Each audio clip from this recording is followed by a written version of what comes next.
When the Ming Dynasty replaces the Yuan in 1368, it inherits a northern frontier already marked by older walls, forts, and beacon systems. The new government repairs strategic passes and builds defenses, but it does not begin at one end of China and construct a single continuous wall eastward.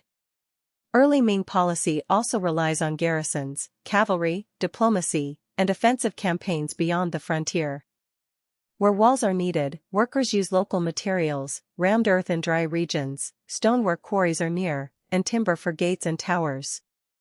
Soldiers and military households perform much of the labor, joined by conscripted civilians and craftsmen under state direction. The first stage is therefore a network being adapted, not a mythical line suddenly born. Its form changes with terrain, threat, supply, and imperial strategy. Under the Yongle Emperor, Ming power reaches north through repeated campaigns, and the capital moves to Beijing.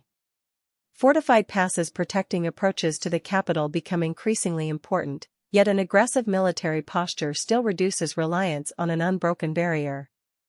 Garrisons maintain earlier earthworks, rebuild towers, and control roads through mountains. Builders ram layers of earth between temporary forms, compacting each lift before adding the next. In rocky districts, foundations follow ridgelines and use rubble or dressed stone. Beacon towers relay alarms with smoke by day and fire by night, but signals and codes vary by place and period. Supply remains a constant constraint. Grain, tools, animals, and labor must reach remote positions. Every repaired pass is both architecture and logistics, tied to nearby forts and military colonies. The Tumu crisis of 1449, when the Oirat captured the Jingtong Emperor, exposes the danger of mobile warfare beyond secure support. Ming strategy gradually shifts toward stronger fixed defenses around vulnerable corridors.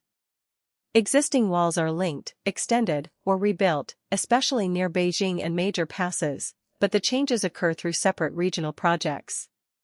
Soldiers quarry stone, ram earth cores, cut terraces into slopes, and erect towers where watchers can see along valleys and ridges.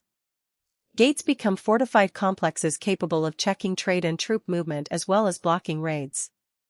The landscape dictates the line, walls climb mountains not for spectacle but to deny easy passage and improve observation. Construction is intermittent, accelerating after crises and slowing when money, labor, or political attention turns elsewhere. By the early 16th century, frontier commands oversee long sectors containing walls, beacon towers, passes, and garrison settlements. Many defenses still consist chiefly of tamped earth, sometimes faced or founded with stone. Builders excavate ditches, shape parapets, and provide a path along the crest for patrols and messengers. Watch posts must be close enough to communicate, while major forts store weapons and grain. The wall cannot defend itself. Troops, horses, intelligence, and rapid reinforcement give masonry its meaning. Civil officials struggle to fund repairs, and commanders report breaches caused by weather or neglect. In arid western regions, reeds, gravel, and compacted soil can substitute for scarce brick. The famous gray brick appearance belongs especially to later and eastern sections. This frontier remains materially diverse. Intensifying Mongol pressure drives major new building near the capital and along northern commands.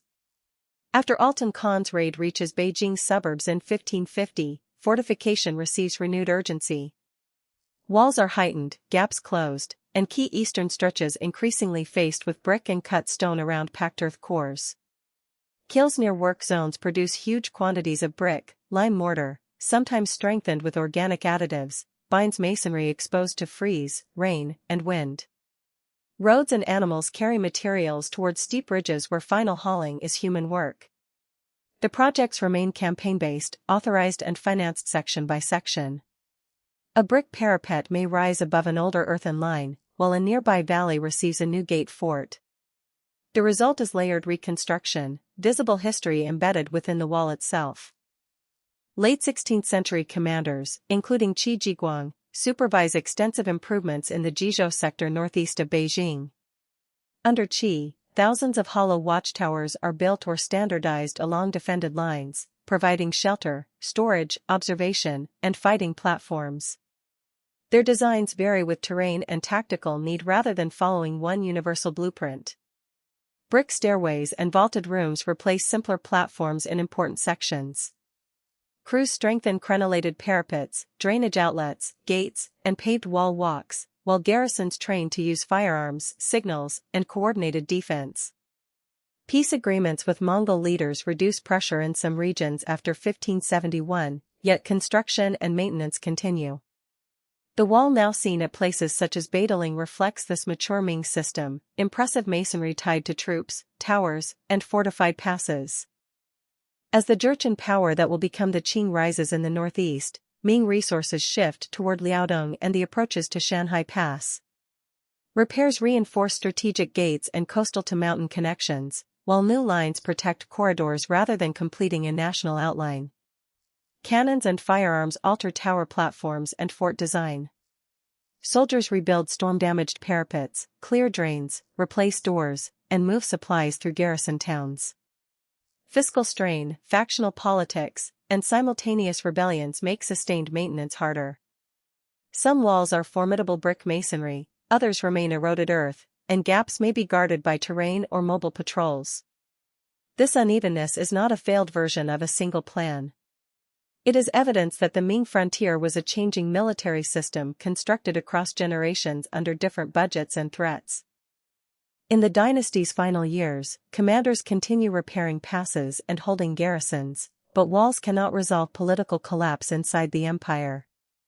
In 1644, rebel forces led by Li Zicheng take Beijing. At Shanhai Pass, Ming general Wu Sangui opens the pass to Manchu forces, who defeat the rebels and establish Qing rule in the capital. The episode shows why the Great Wall was never an absolute barrier. Control of gates, armies, alliances, and government mattered more than stone alone. Ming construction ends not with a final brick but with dynastic transition. Across more than 276 years, separate projects have reused ancient earthworks and added rammed earth, brick, stone, towers, horse tracks, shelters, fortresses, and passes. The surviving wall is a layered frontier landscape, not one ancient monument built in a single age.